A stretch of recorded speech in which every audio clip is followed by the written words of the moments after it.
Hello दोस्तों, आप सुन रहे हैं स्टोरी जोन राजा। कम उम्र में मौत होने पर क्या होता है? सच्ची कहानी। ये घटना सन 1958 में घटित हुई थी। उस समय में चिकित्सा सुविधा बहुत कमजोर हुआ करता था। यूपी के मुजफ्फरनगर के रसूलपुर गांव में एक दया सिंह नाम का एक आदमी रहा करता था।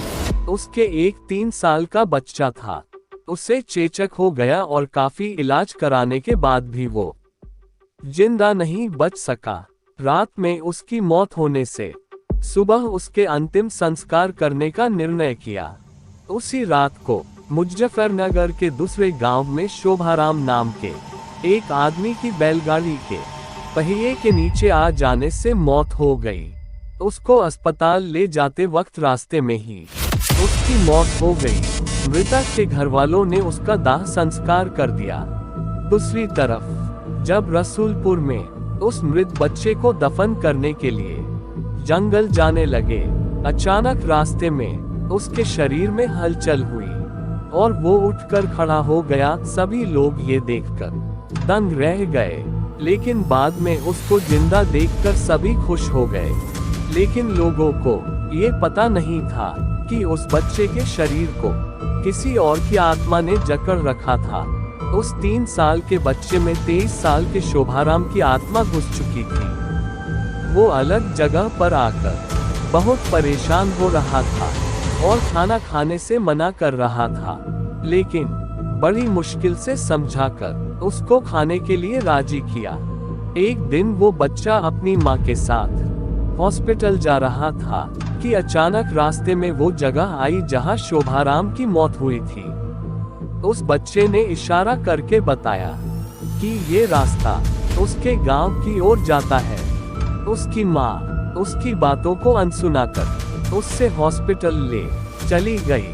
उससे हॉस्पिटल में आत्माराम के गांव का एक आदमी जगन्नाथ किसी काम से आया था। आत्माराम की आत्मा ने उसको पहचान कर उसे आवाज लगाए। जगन्नाथ को बच्चे के मुंह से अपना नाम सुनकर अचंभा हुआ। जगन्नाथ के पूछने पर उस बच्चे ने उसका पूरा इतिहास बता दिया और बोला कि मेरी मौत से पहले ही तुम लोगों ने मुझे जला दिया और इस बच्चे के खाली शरीर को देखकर इसमें रहने लग गया।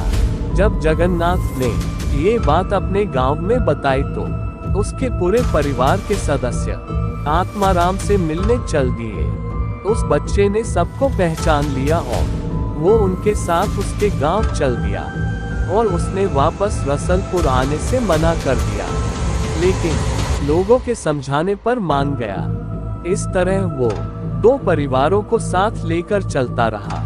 इस कहानी से हमें ये पता चलता है कि यदि कम उम्र में किसी की मौत हो जाती है तो वो अपनी अधूरी इच्छाओं को पूरा करने के लिए किसी के शरीर को इसका जरिया बना सकती है। दोस्तों, मैं आपको बताना चाहता हूँ कि ये तो केवल कहानी है, लेकिन हकीकत में ऐसे कुछ मामले होते हैं जिनको कोई पहचान नहीं पाता है।